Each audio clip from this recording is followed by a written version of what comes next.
I am Hiral Mehta. I am a contemporary artist and the founder of my brand, House of Hiral, where I design and create lifestyle products. I would also like to introduce you to my new venture, which is God of Onions, where beautiful things unfold in each episode. Welcome to the God of Onions podcast, episode 1, where we are quite grateful to launch the podcast with Paul Antonio. Paul is an expert scribe and a well renowned calligrapher. His love for this form of art is evident in his work. He has worked for clients such as Jo Malone, Aspry, the Royal College of Art, and Eurostar. He also has a successful YouTube channel called Pascribe, where he provides tutorial for aspiring calligraphers. Welcome, Paul. It is good to have you here.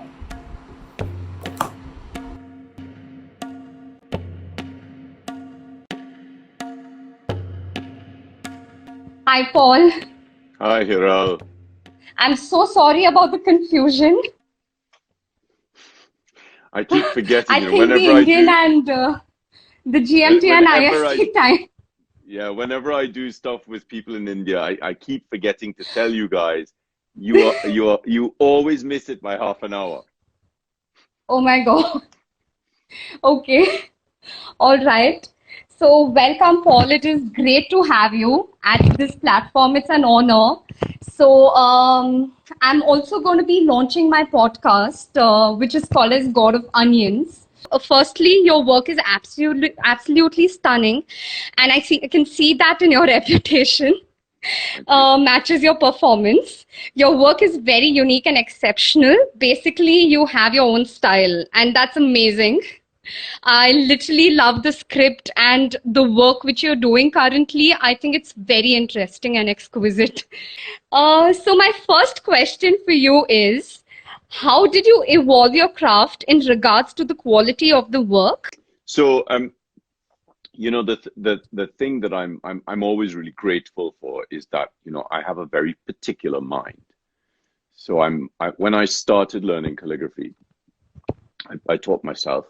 I started when I was 9, and I could see the structure of the letters. I wasn't sort of randomly practicing. Hi, OJ.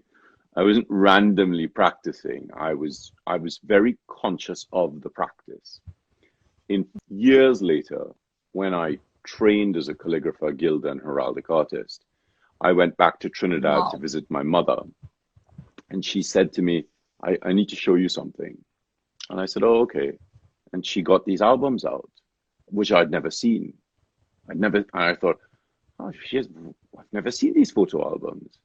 And she had kept Interesting. everything that I'd written, all my practice, everything was there.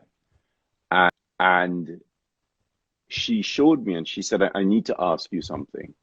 I looked at this and I thought to myself, this is not a doting mother saying, oh my gosh, my son's work is amazing. I looked at this and I compared it to the books and I thought, this is too close to what you see. And I opened the books and I started looking through them and I said, how old are these? And she said, you would have been 10 here, you would have been 15 here. I said, this is not a 10-year-old writing. I said, I have adult students who cannot achieve this level of accuracy. I said, well, how did this happen? She said, I don't know. And so she and I started talking about my practice, and I was able to look at the practice that I did, when I just started, and I started to break down the practice. And I didn't start with the letters. I always start with the basic strokes. I perfected the basic strokes before I moved on to the letters. And then I worked with the letters in their groups, which is the same way I always teach my students. I always tell students, never, ever, ever, ever, under any circumstance, write out the alphabet in alphabetical order. Because an A is not like a B. And so you must practice them in their groups. And I could have seen this sort of consistent practice. So, moving from a beginner, you can move very quickly from a beginner phase into a more intermediate phase if you are following a specific path and if you're working on one script.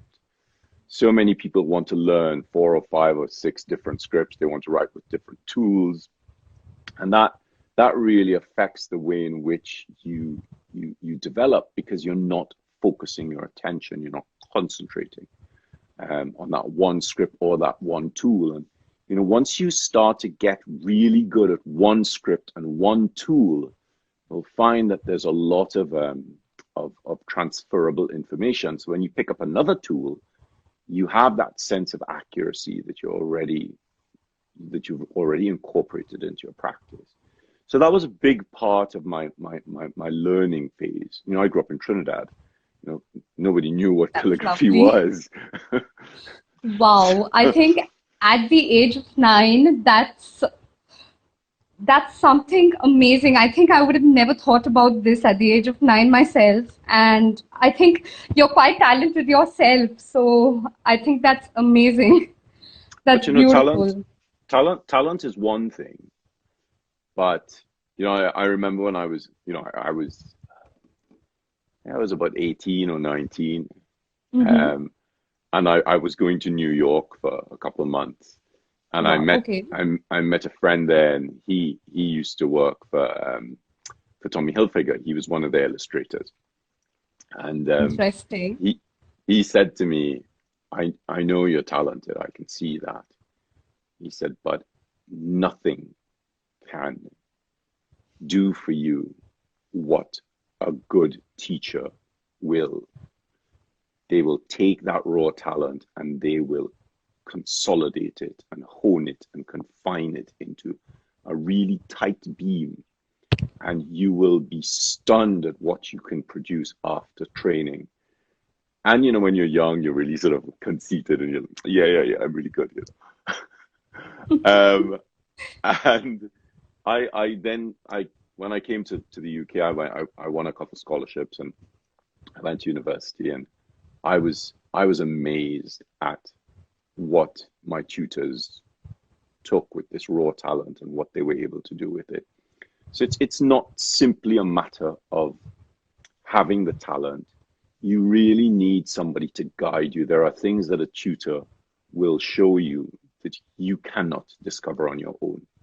I always tell my students, I have a very particular way of teaching. And I always tell my students, I developed my courses online the way I have because we have a lecture on the history of the alphabet, a lecture on the history of the script that I'm teaching on the Sunday. So the Tuesday is the lecture. It's a lecture looking at the structure of the script from an historical, paleographical, manuscript background, which very few calligraphers look at. And once you have that sort of knowledge, that underlying knowledge, it helps to support the practice. And so this sort of system of teaching where, at the end of the workshop, I always tell students, I've invented this wheel, which I'm giving to you. So you don't need to invent the wheel. You don't need to go through 30 plus years of research and practice. You can start at the point that I am at now. And I think that's really important for students to understand. And I know it's really great that people want to practice and they want to develop their own style, but you must have an historical background first. Otherwise, you have no foundation. So it's not just about the practice. It's about consistent, good, accurate practice. It's then about correcting the practice. But you also have to spend time making notes about the corrections. What did you do wrong? Why does this not work? Lots of people write sheets and sheets of practice and they never correct it. What is the point in doing that kind of work? You're just wasting paper. You have to spend the time correcting it. And then you have to spend the time doing some research. And if you're just writing, it's just pretty letters. There's no structure behind it. So there's a lot that has to come together for you to get to the point where you're really putting all these little skills together to move you in a particular direction. So that's how I sort of moved from sort of beginner level into intermediate level and into advanced level works. And to being asked to being appointed one of the Crown Office scribes was really quite a big thing for me. And that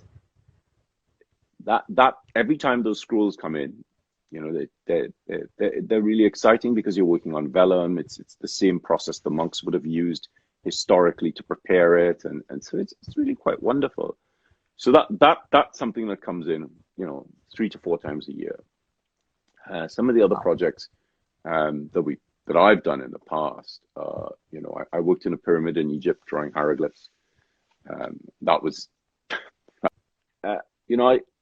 I think with choosing projects, you have to be really conscious about your skill level, what the project is going to entail, how long it's going to, how long it might run for, whether or not you actually have the level of skill that you need in order to do it, and not have it overrun, and whether or not you're going to enjoy it. And I think that's a big part of choosing a project for me. If I am going to, I really need to think through the project and think, do I feel a connection with this client? Because if I don't feel a connection with the client, then I have to drive the project. If I feel connected to the client, there's a lot of interaction and they have an emotional and energetic investment in the project, so that it's not all coming from me, which is really important. The projects that we're working on now are really quite fascinating because they are my projects. So I had 3 pads come up with Rhodia. The paper is extraordinary to work on. Love the way you work on them. I've seen a lot of videos where you work on them, and it's even though I'm not a calligrapher myself, it is so healing to actually look at the flow, the way you write it. I sometimes, I just keep watching your videos. I keep scrolling and watching your videos. It's really healing. Thank you. I mean, it's great coming up with projects and with products. I always tell people, my ideas for my products and my projects, especially the new ones, the products that we have coming out, they're mine because I wanted them. When Rhodia and I were talking about these pads, they said to me, why do you want this? And I said, because I want a nice black paper on the market with really fine black lines, because it doesn't exist. So I always think about things that I want. And I know if I want it, then clearly other calligraphers will want it. So we have quite a few projects in the pipeline. The first one is gone to production, something called a lining template, which helps you to rule up lines onto pages much more easily, because calligraphers hate ruling lines. And so I thought, how can I make this easier? How can I make this simpler so that people can rule the lines and get writing? So it's the projects that I have in the pipeline now are my projects. They're things that I've come up with that I know will make a difference in calligraphers' lives. So that's moving from client-based projects to my own projects, which I know will help people. That's really inspiring, and that is really interesting. So I think it's quite inspiring understanding your story with Rhodia. It's really very inspiring. And also a lot of artists, while how you choose your projects, where you see with the time and the skill level, as well as how you feel about that client. I'm sure a lot of artists or calligraphers who have just started their journey or are in the middle of their journey, I'm sure that's a good information or something to learn from while they are also handling their projects or when they get a new project themselves. So my next question is, how do you select your projects? I think you've already spoken about that. And how do you perceive calligraphy? Do you use it as a medium to convey emotion, or is it purely for the aesthetics and beauty of it? So there are a number of aspects to that question. So I have Mm-hmm. a very personal connection with my craft. Um, I've been doing this more than three-quarters of my life. I Mm-hmm. studied letterform history and manuscript history. So I have a very academic investment in the craft. I also have a very practical investment in the craft because I then went on to study calligraphy and heraldic painting and gilding. So I have this Mm-hmm. really interesting balance between my intellectual side of the craft and my Mm-hmm. practical side of the craft. And for me, it's bringing those two together, which is something that's very rare in a calligrapher to have the paleographical background or a paleographer to have the calligraphic background. So Okay. from a personal point of view, I mean, I have a great library. I can show you very Oh, quickly. I can. So that's so this is Oh my God. I think this is That's a lot. there's more. Wow. And I also know that one of your manuscript is at National Art Gallery Museum. Yeah, I mean, I put my manual in the National Art Gallery because that's where I started my Manual, sorry. research with it. So the library is really important for me because I do a lot of research on manuscript history and letterform history. And that's both a professional and a personal thing. I can quite easily spend. I mean, over lockdown, I stopped posting for a little while because I got sucked into the library. And I would come Wow. in because I was in the studio on my own, so I could come Mhm. into work. I would come in and I would do research, and I would just I just fell in love with the research again. And it's so beautiful to have access to tools and materials that I cannot not only do the research in the manuscripts, but also cut some quills and do some ink testing. And there's tons of vellum and parchment in the studio to test, to actually try and work out what's happening in the manuscripts. So on a personal level, Lovely. that really brings me a lot of joy. I'm sure. I'm Um, sure. on an energetic level, because I teach Reiki and I teach healing and Oh, I teach lovely. meditation. I never knew that about you. I think I did have an encounter with you at Tawa Gallery. I still remember that very clearly. It Oh just feels yeah. like yesterday Oh my God. when there was East meets West with Mr. Pallav. I Yes. remember that. Yeah. Oh my God, that was something. It was quite a I special. um I don't know what that was, but I think I'll surely speak more in detail with that with you personally. I'm sure I want to know more about it. So that's quite interesting. And And understanding that, mhm. that's really interesting that you brought that up because that came about because Natika uh and Xenia, Xenia, I mean Xenia organized the yes, event. yes, But yes. when Natika asked me to do this Mm-hmm. thing, I I spent a lot of time talking with her about how we're going to do it, how we're going to make this connection between the two scripts. You know, I pride myself on the fact that I don't just write Western script. I learned to write Devanagari script. I taught myself to write it years ago because I just thought it was so beautiful. I taught myself to write Sanskrit.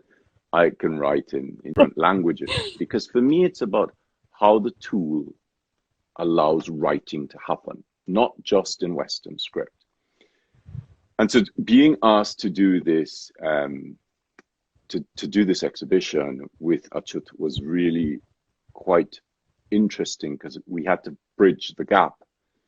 And, Western script vibrates at a very particular frequency, as does Eastern scripts. They also have their particular vibrations. And I think Agreed, yes. being in India, you really feel Mm-hmm. the flux of energy in India because Indians are so connected to the earth. Um, Mm-hmm. and of course, I was there at the beginning of the Ganesha Ganpati, which was just insane I saw energetically. that picture. Yes, yes. I mean, I cried in that we went to the temple and I was a wreck and I had to go and teach afterwards. Because being connected to energy and really being able to feel it is a big part of my calligraphic practice. And I try to bring that into the writing. So when you look at me write, the writing is very rhythmic. It has a really beautiful pace to it so that you can breathe slower and more rhythmically. And so there is a meditative aspect to the writing. So that's on an energetic level. And then of course there's the practical side of it. You know, when I'm doing work for clients or I'm doing work for myself, or what does that work feel like? How does it, how do I perceive its accuracy and its veracity on the page?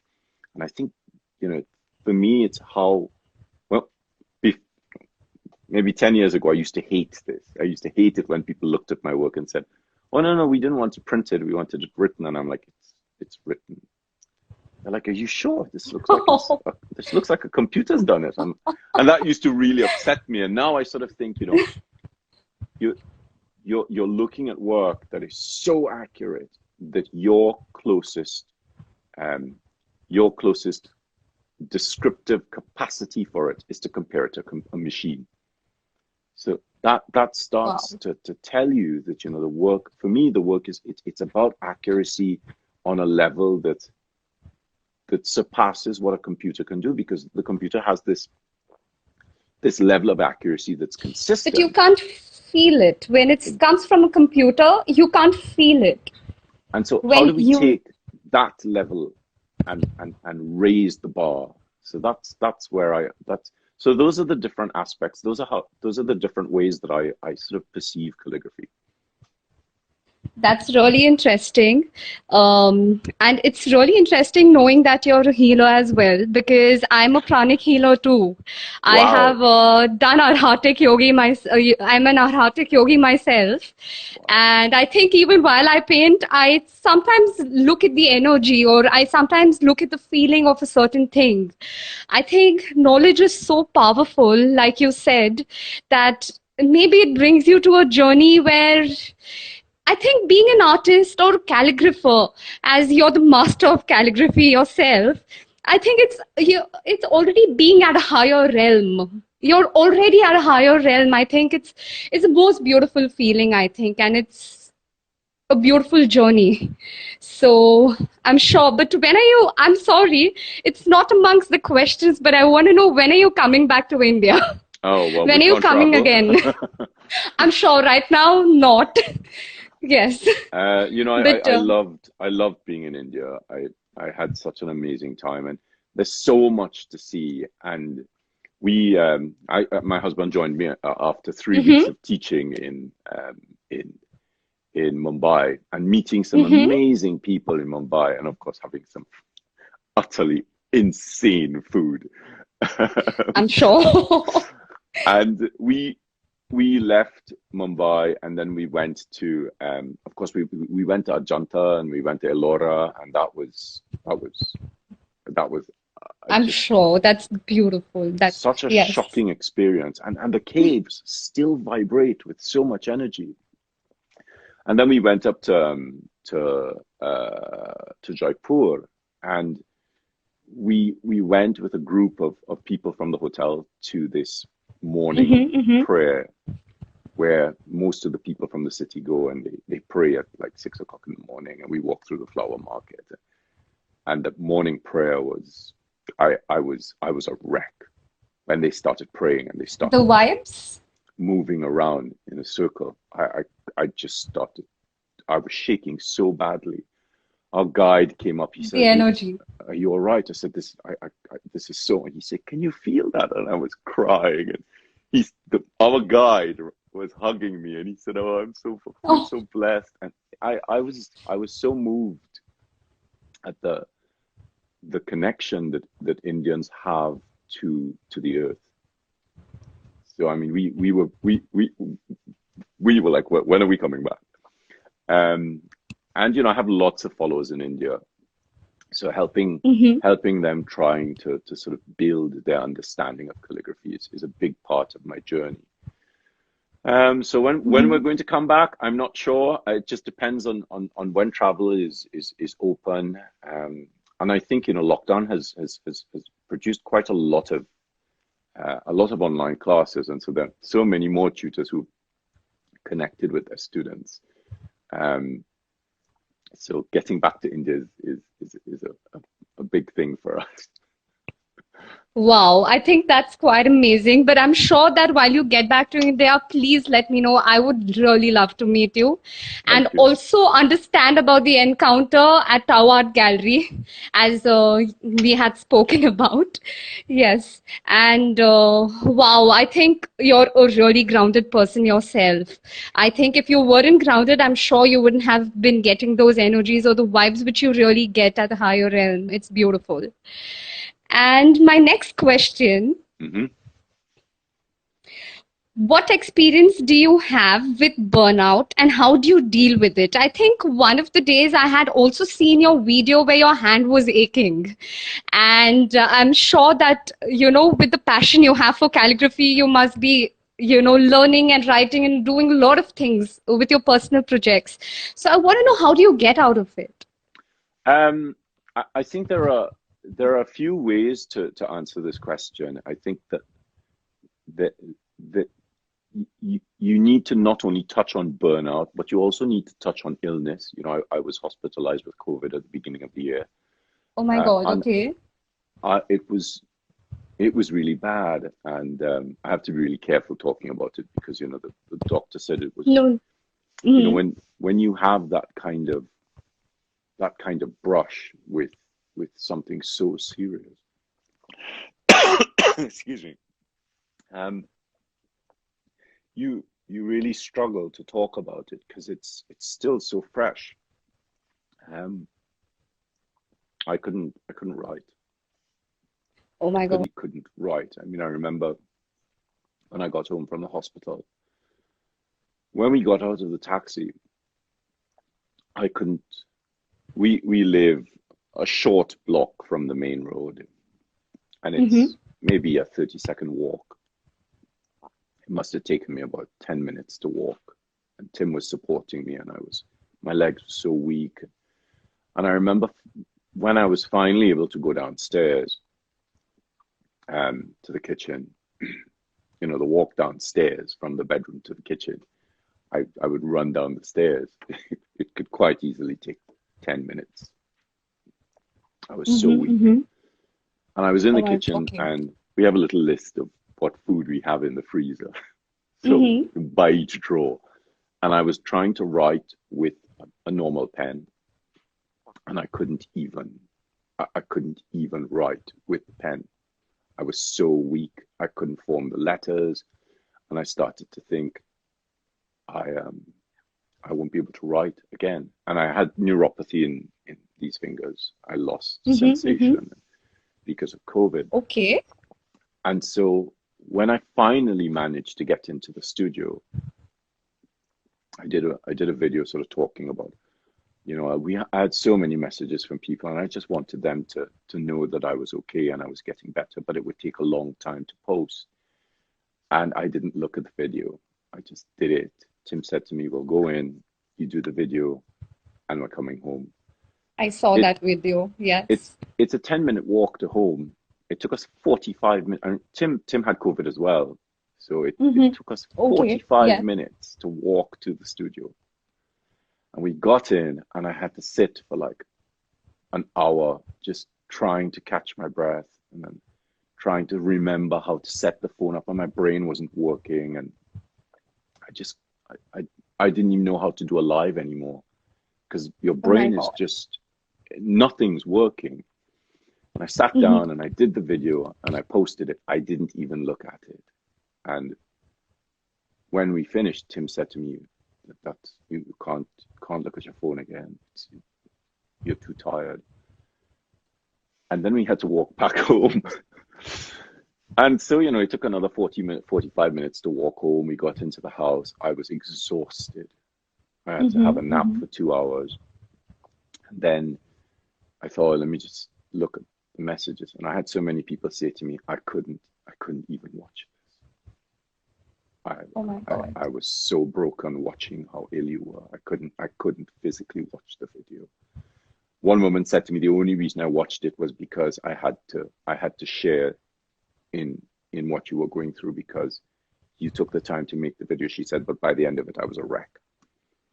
So it took me I like a think even month. I could see half of it Mm. because I could not take watching the full video myself. And then it took about a month and a half to come into the studio, and I couldn't physically write. I couldn't control the tool. So I basically had to train myself to write again, like how I teach my students. I went through the same steps. Oh my God. Okay. So, talking about burnout, I think it's important that we also talk about illness because there's so many people who come to calligraphy because of illness and they struggle to write. And I think, a lot of us, for a long time, we've not recognized that this is a problem. Mm-hmm. So I started building this course, which, I'm going to do this online course, a free online Mm-hmm. course Mm-hmm. about how to practice when you're struggling with illness. And from a burnout point of view, when you're working constantly, you have to consider, are you doing your work or are you doing somebody else's work?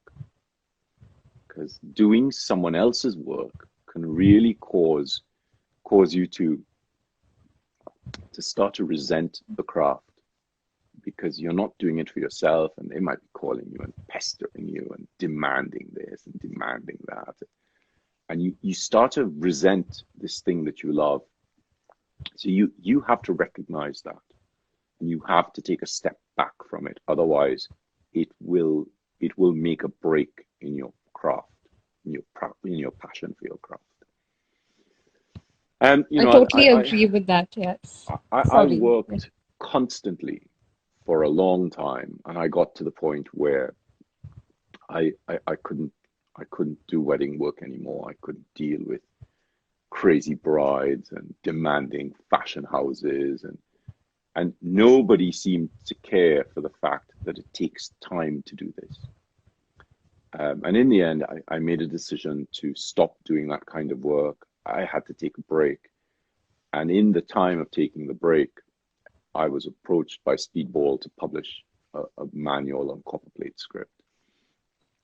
And so, when you're dealing with burnout, you also have to think, what can I do in this field that I love that is allied to my practice? So if you're accustomed to doing lots of writing for lots of people, maybe take a break and do some teaching, or maybe take a break and concentrate on a script that you've never concentrated on before. Maybe take a break and do research, because most calligraphers very rarely do calligraphic research and the history of the script and what the script is, where it's come from, where it might be going to. So by taking these breaks, it helps to reinforce your connection to the craft. If you're doing research historically, it helps to strengthen your knowledge base, and that dramatically changes your ability to interact with your craft. I saw someone wrote about mental health issues, and of course that's equally a huge problem, because if you struggle with depression, it's much easier to experience burnout than it is if you don't have mental health problems. Because That's true. you can That's very true. quickly look at the work and think, I'm not good enough, because your depression is getting in the way. So being able to recognize whether you are dealing with burnout mentally because of being tired, or dealing with it because of an overshadowing issue of mental health issues is a huge consideration. Because those are they're two different ways to deal with that. Get professional help. Talk to somebody. The calligraphy community is amazing. I answer all. If somebody sends me a private message, a DM message on Instagram, I always answer them. People are like, oh Wow. my God, I can't believe you answered me. It's a lot of messages to answer. Yes, that's true. And that my mother said to us when we were quite young, she said, you never know what somebody's going through. So True. always have That's a really smile on your true. face when you're walking down the street. Always look at people and smile at them, because that one smile could make the difference in their life. And it's the same thing that I apply to my social media. It devours my time because, it means if somebody takes the time to send a message, I will take the time to answer it. If somebody just says hi, I just say hi back. Say hi. Yes. Um, but I'm always surprised at how much that affects people, because you then, if they're asking a question and you reply, they then send back a question. You can, as a healer, you can sense energy. When you read a message, you can sense the structure of the energy in that message. And when the reply comes, it's bright. Oh my gosh, thank you for replying. And that person is, you've not just helped them mentally on an issue that they're struggling with calligraphically, but you brought some happiness into their life. And Wow. that's another great way to deal with burnout, because even though you might be burnt out, the fact that you are taking your time to help others, it inverts the burnout. And so the burnout starts to, you're not sitting there writing, but you can sit there looking at other people's work, typing. One of the other things I do, Tom Ross, Tom is a good friend of Mm-hmm. mine. Tom is amazing Wow. Okay. content producer, talking about community, helping to build community. He said, one of the things that you should do is every day you should look at, the first 10 or 20 people who have liked your posts, and go to their feed and see what they're up to. And, and they're obviously following you for a reason. So to go to their Wow. plan, I do this, I go to my first 20 people, I go through their post. Mm-hmm. It Mm-hmm. might be the first 40 people, because half of them, their content is private. So I would go to their posts and like things and look through things and make comments. And you get messages back from people saying, oh my gosh, you've made my week. I've not been having a good week. And this has really, really helped me. And, we have the ability to do this. All it is just taking a little bit of your precious time and just touching somebody's life. And you have no idea what that's going to do to them. And so that's a great way of dealing with burnout, because you're using the time that you can't do the writing. You're using it to help somebody else. And as soon as you start helping somebody else, the universe sends you this sort Blesses of you. brightness. And you're like, oh, wow. So there are lots of ways to deal with burnout. And I come back to this. The best way to deal with it is to help somebody Wow, I think that's so beautiful, Paul. I think you're a beautiful soul yourself. It's so else. inspiring. It's so inspiring for me, and I see a lot of people commenting in here how inspired they are. So I think that's beautifully said, helping people, and you never know who is at which phase. So just being kind itself is something where you can help somebody. So I really believe in that, and I think you're an amazing soul yourself, and I'm sure that you are connected to your own soul. I'm sure, with the way you say, the vibes which you get, and with the energies which you get, I'm sure you're connected to your soul, and I think that's beautiful. Thank you That's so very much. beautiful. I'm just running through these comments because once the live is finished, the comments now disappear, which is Yes, a they real disappear. shame. Yes, Um, I think a lot of people have asked me that I'm going to save this video. Yes, I'm going to be saving this video, of course. I mean, it has to be saved. So, yes. So, my next question for you, Paul. mhm. Um, so, apart from I think I'm done with all the questions. I'm going to ask you a few of my personal questions Okay, now sure, sure. because I am intrigued. Yes. So, I'm sorry, a lot of people must have asked you. I want to know when did you get the first project? I'm sure you've been working for more than 20 years from now. 20 years? More than 20 years. I'm More than 46. 20. Oh my God. I'm so sorry. I'm so sorry. My first project, I grew up in Trinidad. Uh-huh. One of the things about growing up in a developing country, in a small developing country. So, Mm-hmm. I was born in 74, and so there's no internet. The number of books are just so limited. There was Mm-hmm. one book on calligraphy on the island, just one Mm-hmm. book. In all the bookstores, there was one book. Mm-hmm. And I saved so much to buy this one book because, you guys know what a difficult exchange rate is like. In Trinidad, the exchange rate was 10 to 1, and this book was 12.99, £12.99. So, it was $150.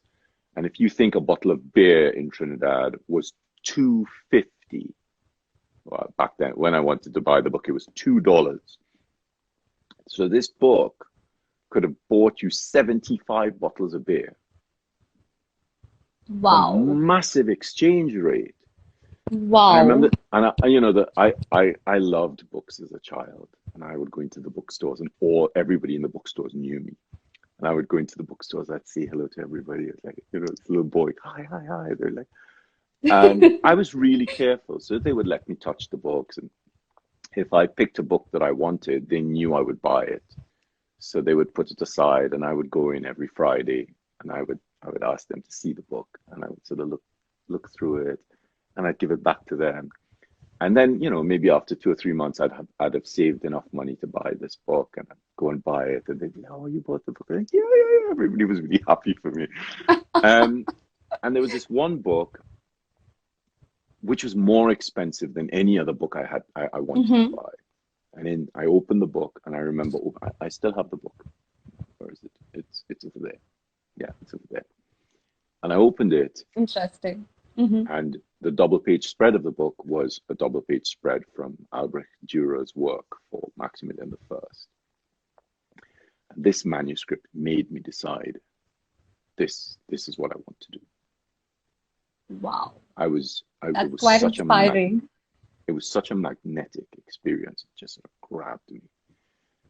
And I did some lives. Tim said to me, maybe you should do some lives about your life during lockdown. And I did these 4 lives, one about how I came to calligraphy, one about my studies, one about my professional work, and one about the manuscripts, some of the books in the studio. And the live about my life was really hard, and it was very difficult not to cry, because it's really tough sort of talking about your life, especially when you've had lots of issues growing up, and my father was really abusive, and so just having to sort of deal with those emotions again and those memories. Mm-hmm. And mummy is one of the most beautiful people I've ever met. She's so lovely and full of love and gentle and caring. And she raised 4 of us on her own, and she fought to make sure we had, an education. And so when I started doing calligraphy, she was very encouraging.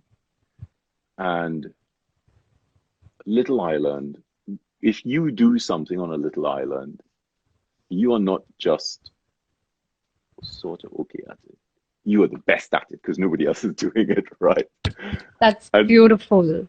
and so I got asked by this big oil company to do these scrolls. I'd never done a scroll before, and they were massive scrolls. Even today, I very rarely get a commission that size.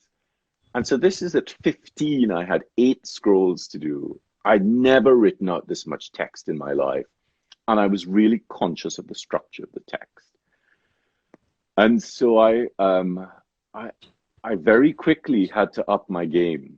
I had to figure out how to rule carefully. I had to figure out how to write accurately. Um, and true to form, they always need it yesterday.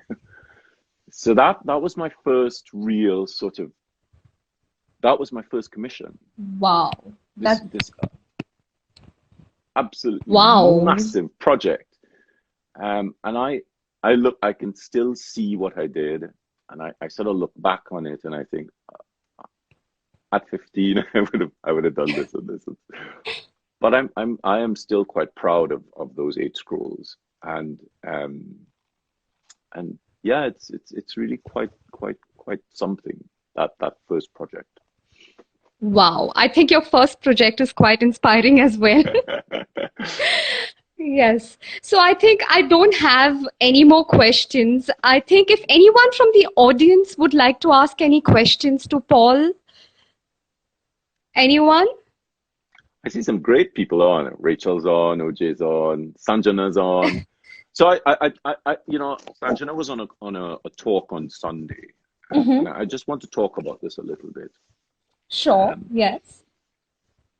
And she was talking about Western calligraphy and how lots of people in India are very keen to learn Western calligraphy. And I left a comment saying that it's great that so many Indians want to learn Western calligraphy, but what breaks my heart is you guys have some amazing scripts, and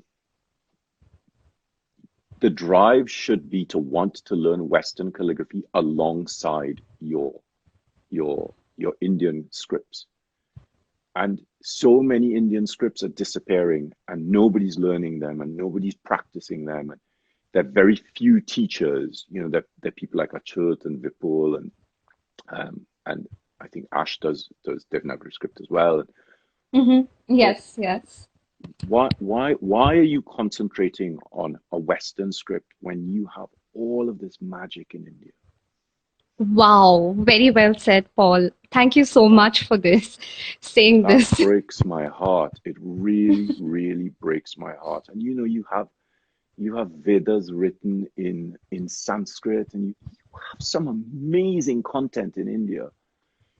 So I think for those of you who live in India, for those of you who are Indian, and you want to learn Western script, you need to make a decision that you cannot just learn Western script. You must also learn one of your Indian scripts. Yes, and totally I have some agree. great books from, where are they? I have 6 books, little booklets. Wow. On Indian scripts, and they're available. You can get these booklets. Wow. I think, I feel like getting into another live, just focusing on the Indian script books now. Now that's they're so intriguing me. They're so beautiful, these Indian scripts. Where are they? Where are the books? I mean, I took them out just recently because I wanted to go through them again. Wow. But there's a lot of scope. That's okay if you can't find now, but if it is possible, I would love to do another live just focusing on the Indian script, but only whenever you're free. I think in the coming months or whenever. I just took an opportunity. I'm glad that and I can still at this going, wow, yes, well said. Yes. It's you as an Indian, it's your responsibility to do this. I can only suggest it. Devanagari script is so beautiful. I love it. I spent some time, you saw the exhibition. When we were putting the exhibition together, I thought, I wonder if they've ever seen this done with a ruling pen. And so we had that big piece done with this beautiful ruling pen, and I wrote out some Devanagari and ruling pen script. I saw that. That was beautiful. Everybody was like, wow, this is amazing. And I said, yeah, but you need to know the script in order to do it. Agreed. And so very well, yes. I would love, I'm grateful that you guys want to learn Western script, because that's where my base is, obviously. But if I can learn to write in Sanskrit and I can learn to write in Devanagari, you can more than learn to do it. So, True, very true. your posts, for those of you who post Western script, for those of you, and this is, and I'm being really harsh with you here, but those of you who are Indians and you live in India, your Instagram should be a Western script post, an Indian script post, because you have to It's fight the for yes. this. Yes, I Otherwise, agree. you're going to end up in the situation that we ended up in the West. You know, we lost our tradition of calligraphy.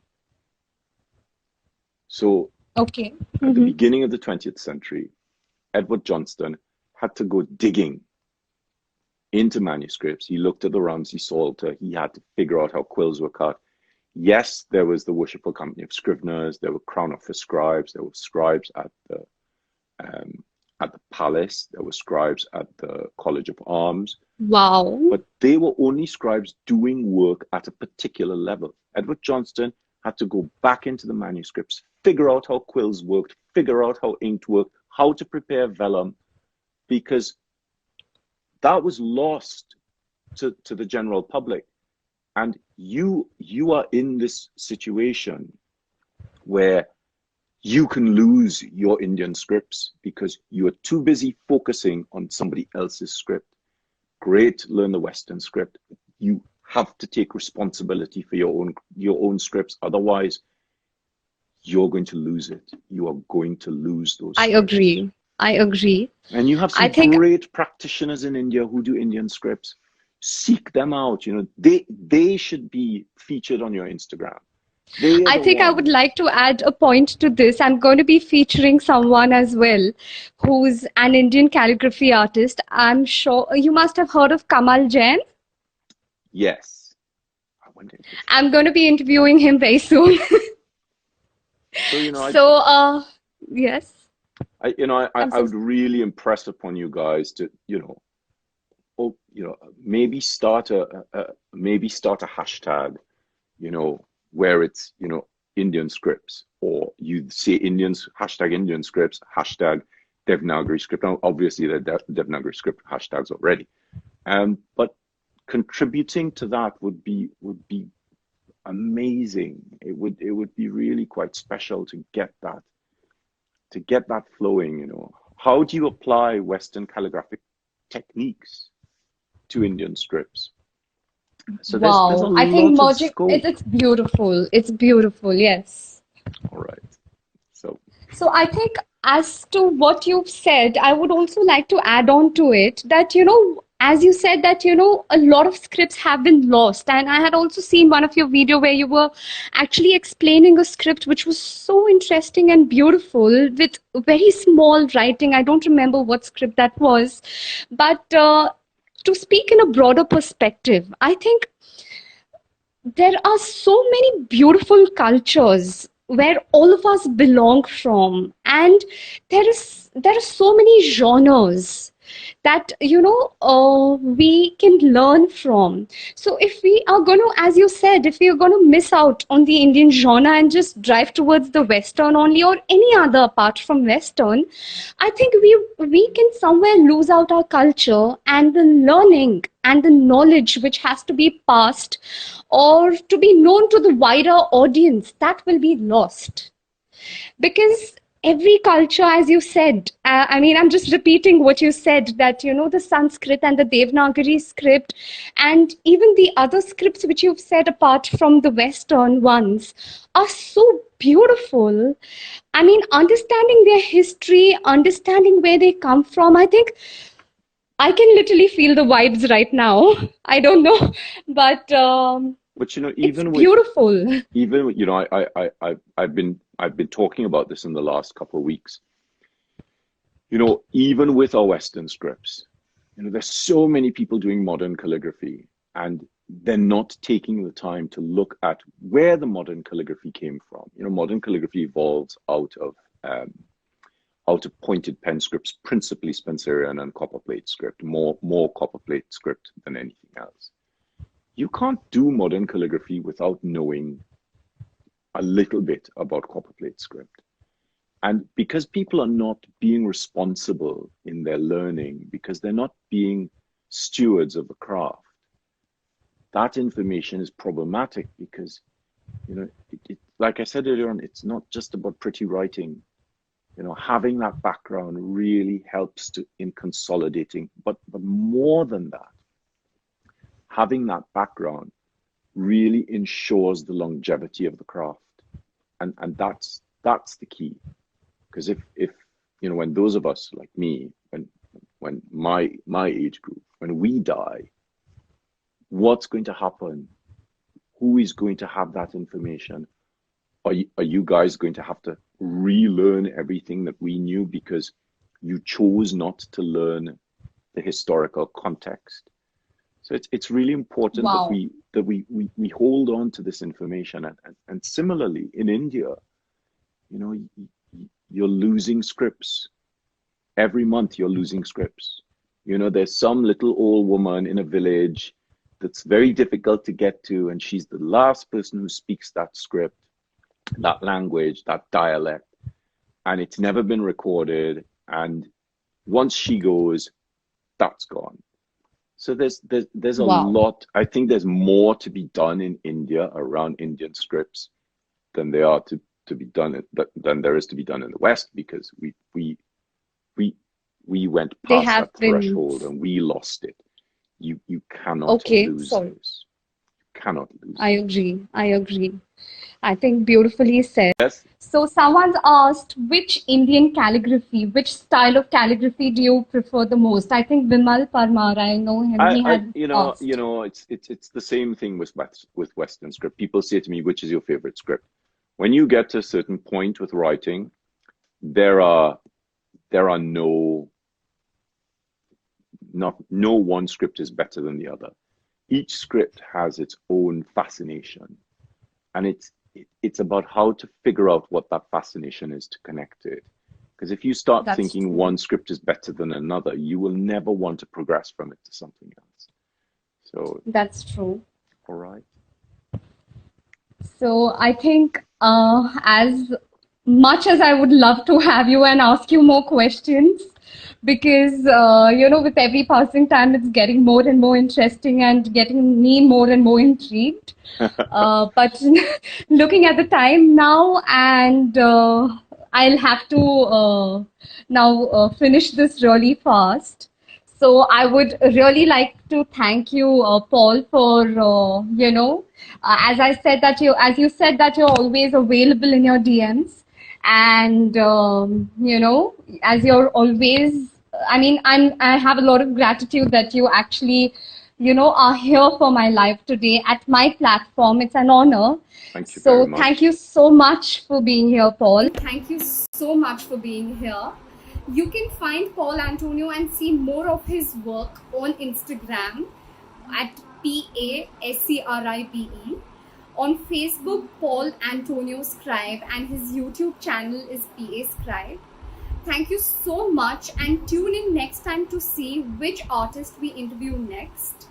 You can find us on God of Onions on YouTube and Spotify, and at the rate God of Onions, which is God_of_OF_ONIONS on Instagram.